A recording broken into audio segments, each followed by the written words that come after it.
Hey, I'm John Cannell, and today on Preppy Kitchen, we're making an old-fashioned chiffon cake. So let's get started. To make this melt-in-your-mouth cake, you'll need eggs, vanilla, cream of tartar, a little water, some baking powder, veggie oil, salt, sugar, and cake flour. We're using cake flour today because it's gonna give us a melt-in-your-mouth, soft as silk crumb. First off, we're gonna sift our flour, sugar, etc. into a large bowl. Cake flour has a funny little tendency to clump up, so it's actually a nice thing to sift it out. I want 1 3/4 cups or 210 grams. Start preheating your oven, 325, and that rack should be in the lowest position. Flour is done, time for some sugar. I want 1 1/4 cups or 250 grams. I also want 1 tablespoon of baking powder. So this cake has baking powder in it. However, it also has egg whites that are foamed up, so it's going to be giving us double lift. It's gonna be so light and fluffy. Let's sift this out. See, you got nonsense. We're gonna give this a quick whisk. Normally when we start cakes, I'm gonna say like butter and flour your pans or use a parchment paper thing, but here, like an angel food cake, this is perfectly clean. You want your cake to climb up to the top. It comes up so high. And for that, we want nice and sticky sides. So no butter, no flour, no baking spray, nothing. Grab that mixer. We need to separate 7 eggs, and you're gonna make basically a meringue, so you need to be careful and follow best practices. The egg whites go into a small bowl, 1 at a time. You never know when a yolk is gonna break, and you can't contaminate the rest of your egg whites with a broken yolk. Yolk, medium bowl, egg whites 1 at a time into the clean bowl of your stand mixer or a large bowl if you're using a hand mixer. And repeat that process over and over until all the eggs have been separated. If you've never had a chiffon cake, by the way, oh my gosh, they're really good and so versatile too. I'm gonna show you this just really simply prepped in a tube pan. You can serve it with some berries and whipped cream and powdered sugar, and it's delicious. I'm adding 3/4 cup of water or 180 ml. Oh, I don't know why that spilled. And 1/2 cup of vegetable oil or 120 ml. In you go. Lastly, we have 2 teaspoons of vanilla that is 10 ml. Whisk it up until it's totally nice and like smooth, light yellow color. Once your egg yolk mixture is pale and frothy, you're gonna add this into your cake batter and mix it until it's just combined.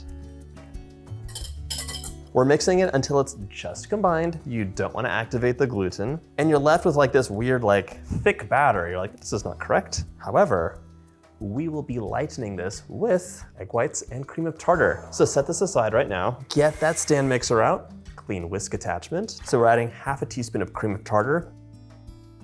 We're gonna mix this up, start low to break the egg whites up because they're like little globules. And now we're gonna increase speed gradually to high and mix these for 6 minutes until stiff peaks form, not soft peaks. Pretty stiff. I think that's good actually.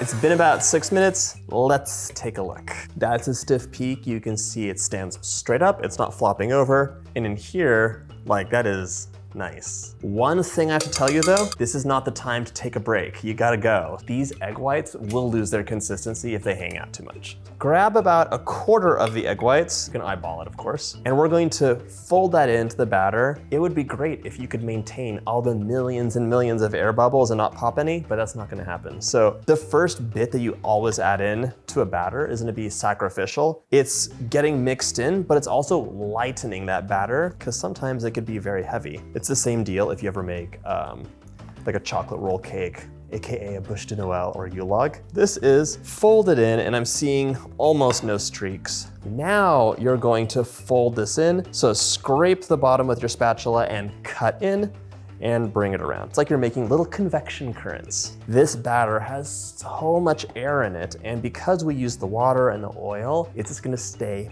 pillowy soft. It's a great make-ahead cake because unlike a lot of butter-based cakes where you have like chill them and they get kind of hard. This one stays really silky soft. So you see these dark streaks and the light streaks? We can't have that. It just has to be all homogeneous. So you're bringing up the unmixed batter and cutting it in. It's like you're just continually scraping the bowl down, except you cut into it after a scrape. You're not smashing it down with the flat end because that would pop a lot of the air bubbles. This is a special tube pan. We're gonna spoon this batter in. Now, carefully, if you can, get that batter into the pan.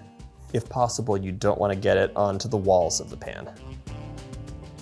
Get all that batter off of your spatula. And even if you tried really hard, chances are there's some big air bubbles hanging out in here. You don't wanna tap the batter down again because you do not wanna pop those air bubbles. So get a small knife and just run it through the cake and do that a couple times and it will pop any of those big air bubbles from when you poured the batter in. You wanna try and keep the side, the inside and the outside of the pan clean because this batter is gonna climb all the way to the top and you want it to have a nice even look. Any little bits hanging out here are gonna be burnt. This goes into the oven, 325 Fahrenheit for about an hour or until a skewer comes out clean and it springs back.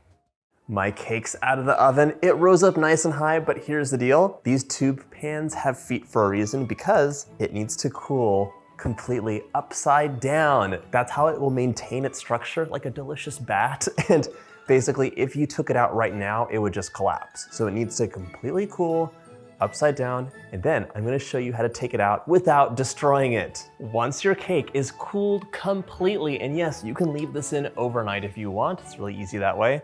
Flip it over, see it hasn't sunk at all. This is the challenging part, so stick with me here. You're gonna get this out of the pan. Most of the pans have these feet and they have rivets on the inside, so you have to use a little palette knife or a knife or a spatula, get that in there and scrape along the side. Once you get to the rivets, you're going to just get in there, nudge it in, and continue scraping. So that's the mistake I made. I used a knife once and I just was going too fast and it wasn't the best choice. Okay, now I'm gonna use the larger one and it's mostly there. I'm just finishing up. Take it out.